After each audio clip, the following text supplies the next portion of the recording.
ఒక life truth ఏమంటున్నారంటే, చాలామంది ఏమంటారు, నన్ను అసలు విలువ ఇయ్యడు, చెయ్యడు, అక్కడ పోవద్దు, చెయ్యొద్దు, వాళ్ళతో మాట్లాడద్దు, బంధాలను తీసి పడేయాలి, వాళ్ళని దూరం పెట్టాలంటారు. ఎంతవరకు కరెక్ట్? చాలా తప్పు. మనం ఎంతటి కష్టాన్నైనా భరించు, ఎంతటి బాధనైనా భరించు, కానీ విలువీయని బంధాల వైపు, చులకనగా చూసే బంధాల వైపు కన్నెత్తైనా చూడకు అని చాలామంది అంటారు. ఎందుకు చూడొద్దు? మనం ఏ తప్పు చెయ్యనప్పుడు అన్నీ చూడొచ్చు. చూడకు అంటారు. అంటే మనకు విలువ ఇవ్వని ఇవ్వకపోయినా ఎవరెందుకు మనకు విలువ ఇవ్వాలి? మనమే విలువించుకోవాలి. మనకే తెలుసుగా, నేనే తప్పు చేశాను, ఈ తప్పు చేశాను కాబట్టి పర్వాలేదు అనుకోవాలి కదా.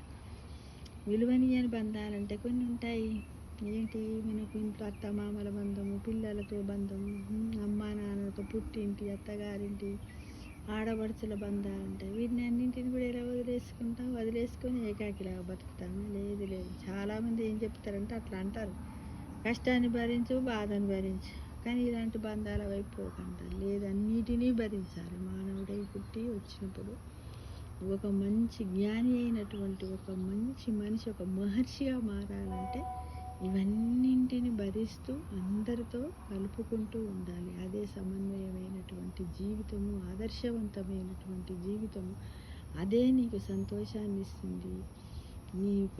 నీ వయస్సు పరిమితిని, లైఫ్ స్పాన్ కూడా పెంచుతుంది. ఎవరితో అవసరం లేదు. అందరితో అజాతశత్రువులా బతకడానికి మనం ముందు ఉండాలని నా ఒపీనియన్ మిత్రమా. నిజంగా ఏంటి వాళ్ళు ఇచ్చే విలువ? మనమే. వాళ్ళు ఒకసారి 2 సార్లు మనం పోతాము, వాళ్ళు మాట్లాడలేము, 3వసారి ఊరుకుంటాము, అంతేకాని వాళ్ళకు మనం విలువ ఇవ్వద్దు అనడం కాదు. కానీ ఈ మధ్యకాలంలో ఈ బంధాలు ఎక్కువైపోయినాయి. కానీ మనం ఏం చేస్తాం కదా. అంతే, వాళ్ళని చూసి నవ్వాలి.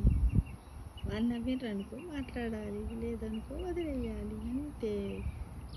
తల్లికి పిల్లైనా, పిల్లకు తల్లైనా, అత్తకు మామైనా, మామకు కోడలైనా, తల్లి ఏది ఏమైనప్పటికీ కూడా ఈ కుటుంబ సమస్యలు ఇవి మనకు తప్పకుండా బంధు సంపద అవసరం. మనం పోయేటప్పుడు మనకి ఏం కావాలి? డబ్బు సంపద కంటే బంధు సంపద ఉండాలి మిత్రమా. దాన్ని సంపాదించుకోవడమే ఈ రోజుల్లో కష్టంగా ఉంది. ఎందుకంటే ఇప్పుడు పెట్టి మంచిగా ఉన్నాం మనకి, ఇంకా వారం కాగానే మనలో ఏదైనా ఒక విషయం నచ్చే దూరంగా వారిపోతున్నారు. కాబట్టి దొరకరు కదా. కన్న పిల్లలు కూడా అంతే కదా మిత్రం. ఎవరైనా కూడా మన బాధ్యతలు మనం నెరవేర్చుకోవాలి. అందులోనే తృప్తి ఉందని సంతోషంగా ఉండడానికి మనం ప్రయత్నించాలి.